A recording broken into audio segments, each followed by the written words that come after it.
Hello, friends, and welcome to the Professional Procrastinator. I'm your host, Rohila, and if you're tuning in, chances are you're ready to turn the page on your procrastination habits. Each episode is a step towards action. No guilt, just positive energy and better strategies. Let's jump in and make procrastination a thing of the past. Hello, friends, and welcome back to the Professional Procrastinator podcast. This is going to be a bit of a fun episode because I'm just going to be open and honest about some of the stuff that's been going on with this podcast. So the last episode I did was all about time chunking. And essentially what that is it's a time management technique that people use to group together related tasks and doing them together. And so the example that I used was the podcast itself. When I recorded that episode, that was the 7th episode that I recorded that day. And one of the things that I spoke about on that episode, a con to doing this, one of the reasons why you don't want to, is because it's hard to make adjustments. Early in the morning is when I'll make my notes for all the episodes that I did. And then in the afternoons when I record them. But by that point, I'm already in such a flow that I can't make the fine-tuned adjustments. When I finished recording all those episodes, I felt drained. And not necessarily because of how much content I created in such a short time, but because it just didn't feel natural to me. And let me dive in a little bit deeper, if I may, about my history with podcasts. Now, the GYST podcast, also known as Get Your Shh Together, was started back in 2015. And when I created it, it was literally because I was having these in-depth conversations around personal development with my friends. So I figured if I'm already talking to them about these topics, why not just record it, put it out weekly, and have a podcast.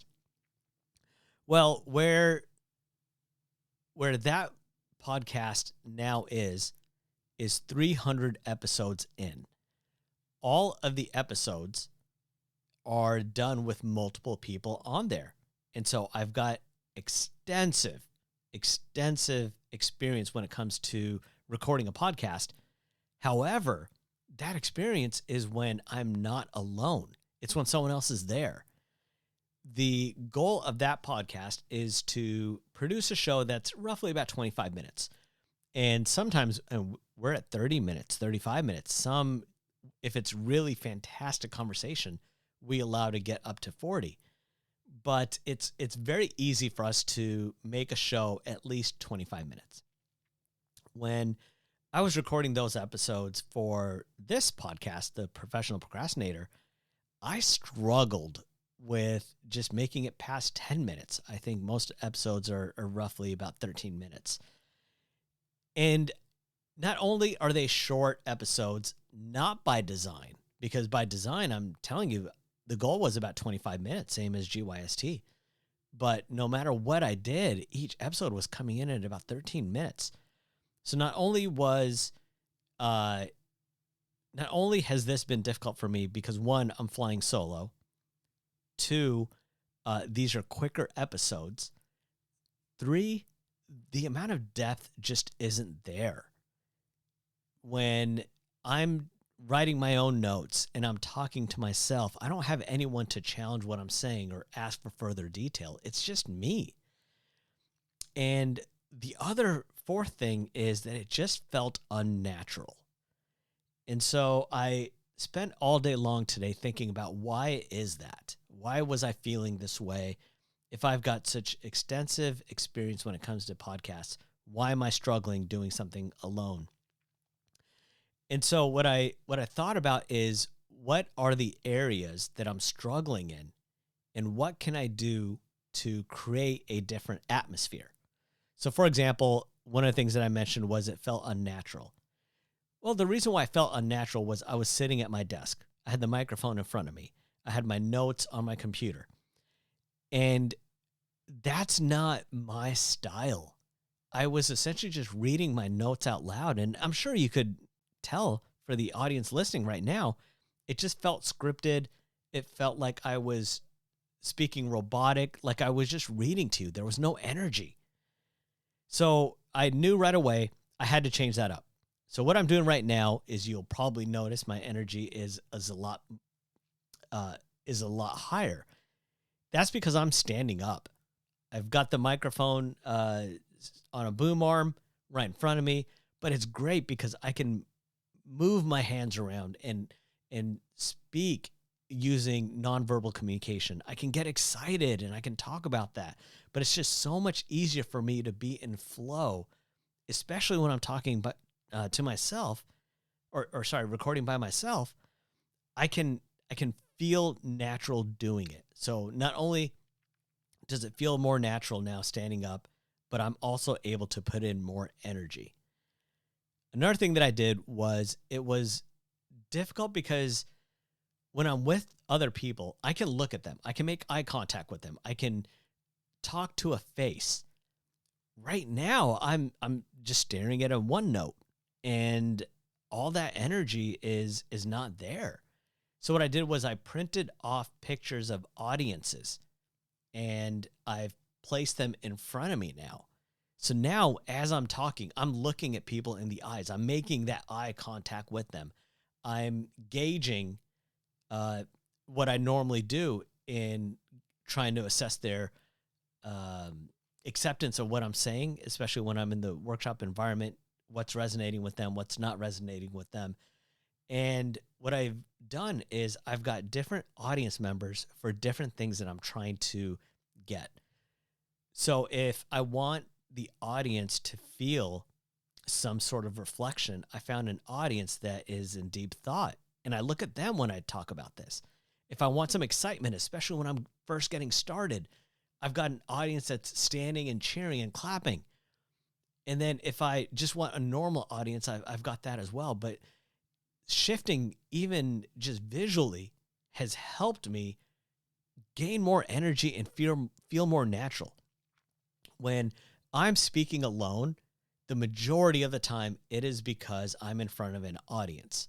I'm either giving a workshop, or a company's brought me in to speak with them. It's always presenting to an audience. And when I was speaking alone, just to myself, it just took away from what makes me unique, what makes me comfortable. And that is energy. If I'm talking about personal development, especially procrastination isn't the most exciting thing out there, but I need to bring energy because that's what's going to resonate with my audience. I'm not doing this for myself. I'm doing it for the audience. And what can I do to change myself and my experience to be able to provide a more engaging podcast episode for you? Another thing that I've done is, instead of just writing notes, I'm now just putting bullet points. And this may sound simple, but by only having bullet points, that allows me to truly express the foundation behind the bullet points. So for example, in this case, I literally just have a bullet point that says fixes. The first one is increase energy by standing up. Second one, printing audience pictures. And the third one, bullet points and not notes. And so essentially it just says bullet points and not notes. That's what I'm doing right now. I've just got the bullet points, and everything else is just made up. But it's not just made up. It's not just fluff. It's stuff that is made up based off of experience. And that's what was lacking. I was presenting information in a way that is just handing you the information instead of explaining the information. And the last fix that I'm going to do is, I'm going to listen to other solo podcasts. I had to drive for about 2 hours today. And one of the things that I did was I just pulled up a whole bunch of solo podcasts, everyone from Rob Dial to Ed Milet, and just listened to the way that they're presenting. And I was able to pick up on a lot of stuff that they were bringing to the table. And then I knew I needed some more experience. So then I went to Ali Abdaal and also Hal Elrod, all four who do solo podcasts. And I was able to pick up on what I liked about each of them. And the ones that truly excelled, I felt like I was in the room with them. One of my favorites is Ali Abdallah, because it literally feels like he's just sitting across the table and just talking to me. He makes it personal. And others like Rob Dial, it feels like he's talking to me instead of with me. He's presenting the information, but in a way to where he's teaching me, and it's not conversational. And when when podcast episodes are not conversational, it takes away from the magic of it. So those are some of the things that I really struggled with when it came to this podcast, and why I was struggling. It's just my strength is in relationships. My strength is in empathy. And those are both things that I wasn't able to do before because of my setup. Even this episode, this is the first one where I've kind of done it like this. It feels so good. It feels natural. It doesn't feel robotic. And I can't wait to go back and listen to this. And I'm going to judge myself harshly, because 11 episodes in now, I need to have something where it really resonates with the audience. Now, a little bit of a fun fact for you. The vast majority of podcasts never make it past 7 episodes.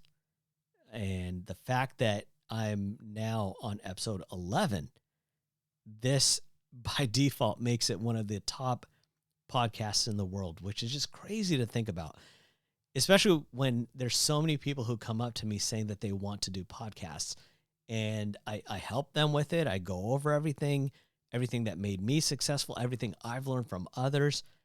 And sure enough, usually by episode 4 or 5, they stop doing it. It turns out that they feel it's more work than they initially thought it would be. So huge appreciation for all the people who produce podcasts and keep going and provide this amazing free content for all of us. It's truly a beautiful thing. When your goal is, how can I provide greater value to someone than I am receiving? That's a special gift. And there's so much work that goes into podcasts, from just the concept to the production to the recording, even scheduling things out, the logistics behind it, and the growth and marketing. And just knowing that the goal is, well, at least my goal is not to make money. It's to impact lives. And so with that, this has been a truly unique episode, one that I've really enjoyed. And I feel that moving forward, I'm going to be able to provide that for you.